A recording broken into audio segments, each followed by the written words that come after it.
साथियों नमस्कार, मैं डॉक्टर अनुराग विजयवर्गीय। साथियों, सफ़ेद दाग एक ऐसा रोग है जिसके नाम पर इन दिनों लूट मची हुई है।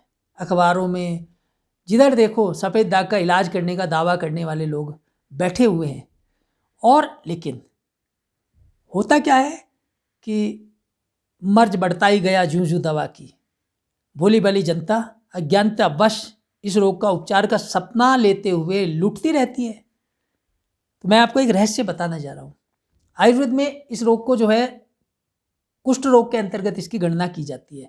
इसे श्वित्र, किलास, फुलबहरी, सफ़ेद दाग, विटिलिगो इत्यादि नाम से जाना जाता है। और आयुर्वेद में एक ग्रंथ है अष्टांग संग्रह, उसमें इसको बाह्य संज्ञा प्रदान की गई है। तो ये क्या है कि त्वचा पर बाहरी तौर पर ही पैदा होता है, ऐसा लिखा हुआ है कि बाह्य रोग है, केवल त्वचा के बाहरी तौर पर ये पैदा होता है। और तो ये सफ़ेद दाग जो है इसके बारे में आपको मैं बता देता हूँ कि आपके कि जिसको भी सफ़ेद दाग है उनके लिए जानकारी बहुत उपयोगी है। वो देख लें, क्योंकि उनका ये सवाल होता है कि हम ठीक हो जाएंगे या नहीं होंगे।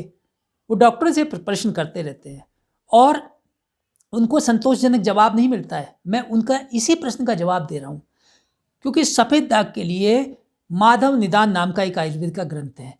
उसमें स्पष्ट शब्दों में लिखा है कि कौन सा सफ़ेद दाग जो है जिसका इलाज हो सकता है, कि ये साध्य है। साध्य का मतलब इलाज संभव है।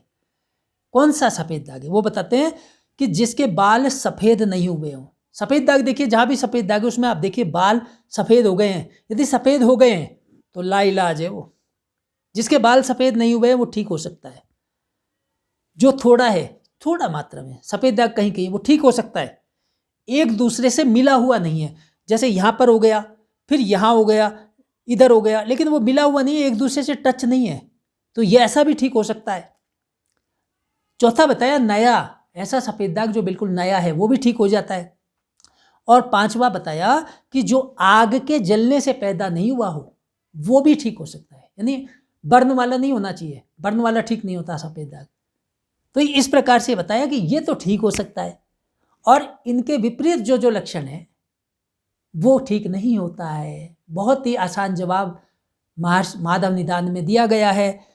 लेकिन अपवाद भी बताए। अपवाद ये बताया कि ये हमने एक नया होना चाहिए, नई जो बीमारी है सफ़ेद दाग की वो ठीक हो जाती है। लेकिन कुछ खास नई बीमारियां ऐसी हैं सफ़ेद दाग की जो नया होने पर भी ठीक नहीं होती। वो क्या क्या है?